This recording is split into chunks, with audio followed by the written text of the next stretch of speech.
Hey folks, I want to talk about a set of Bluetooth speakers I got for my iPhone. Last year I did a video around May showing the Biologic iPhone 4 bike mount.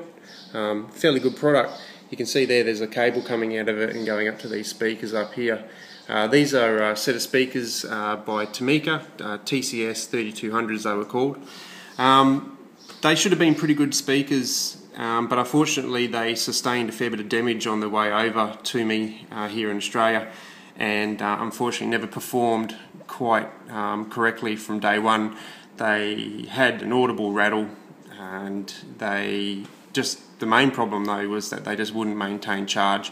I'd get about 20 minutes out of them and they'd just die, and that's nowhere near acceptable. So yeah, they went into the bin. There wasn't too much I could do about it, and I upgraded, and what I've ended up with is a far superior product. So I'll give you a bit of a look at what we've got. This is the Sci-Fi. You can see it charging there, that little light there. That'll go off in a second because it's charging via USB. But yeah, this product here comes with this little docking station. Goes over into your USB and just charges via USB. It also comes with a 110 volt adapter if you live in the States, but it doesn't come with a 240 volt adapter if you're in Oz, so that's one thing to consider. I'll just see if I can get the lighting a bit better on it. As you can see, it just pulls out very easily from the cradle. And yeah, this is the device that goes on your bike. It comes with a mount, which we'll go and have a look at in a minute. You've got a play and pause. You can answer phone calls, and also by pressing and holding that, do voice activation. And then you've got a speaker up and down, and also track forward and back. That would be your little speaker there, I would think, hazarding a guess. And sorry, not speaker, your microphone, and then your speaker system here. Don't know about its water resistance. I think it does mention on the website that it is water resistance, but I couldn't tell you that to what level. If you want to know that sort of jazz, go and check out their website. What I want to do is just pretty much show you the product and tell you that I've had a fair bit of success with it. So to turn it on, you just simply press this down the bottom. I've already done all the syncing part with my phone prior, and it went just as per the instructions that came with the item. It'll make another beep in a minute, and there you go. That indicates that it is now synced up with the phone as far as the Bluetooth connection is concerned. To this bit around here where you do your charging is also the docking component to the bike as well. I'll just give you a bit of a look at this section here. If you're interested in any of those details there, you can pause it and have a look. As you can see, item first produced in 2007. I tried to contact the company when I was first researching this, and I never got any response, which makes me think that they've probably folded. But these are still out there and available, and as long as you don't have any warranty problems, it's probably not a big deal. But anyway, over to the bike. You can see here, that's the mounting system. Now, it looks pretty busy. The mounting system that comes with this is just this section here, this round section here, and this bit here. This other bit that's mounted to my bike, this bar across here, that's actually from my old Tamika.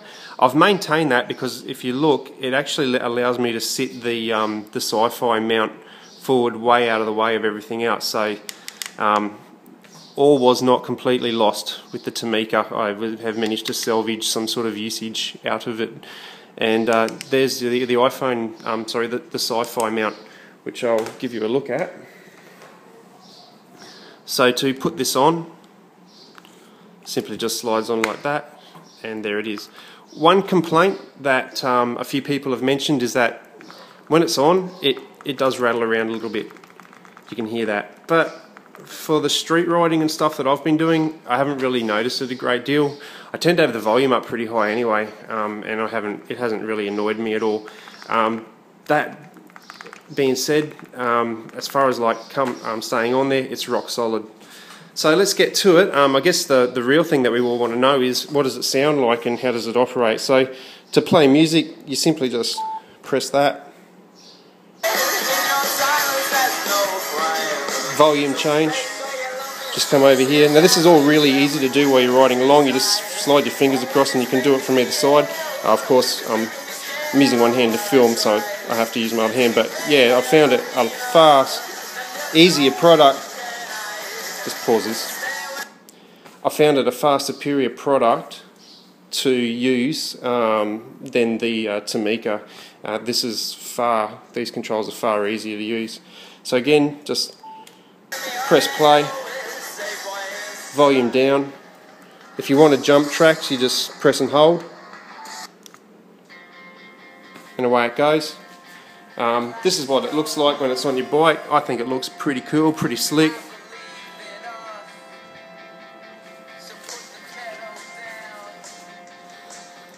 Of course, I've got my mount using that additional mount, but you can see that you'll get a very similar effect using the standard mount.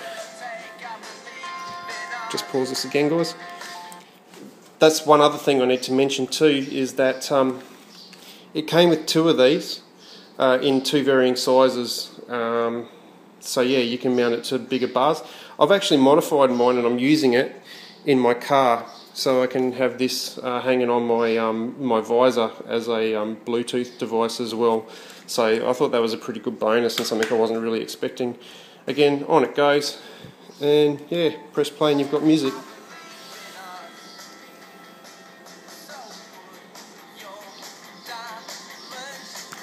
Turn him up.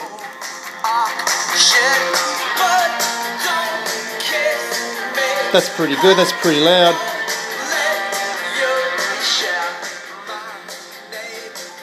And then the advantage of that is that you don't have to have earphones in when you're riding along, so there's a whole makes it a whole lot safer as well when you're riding.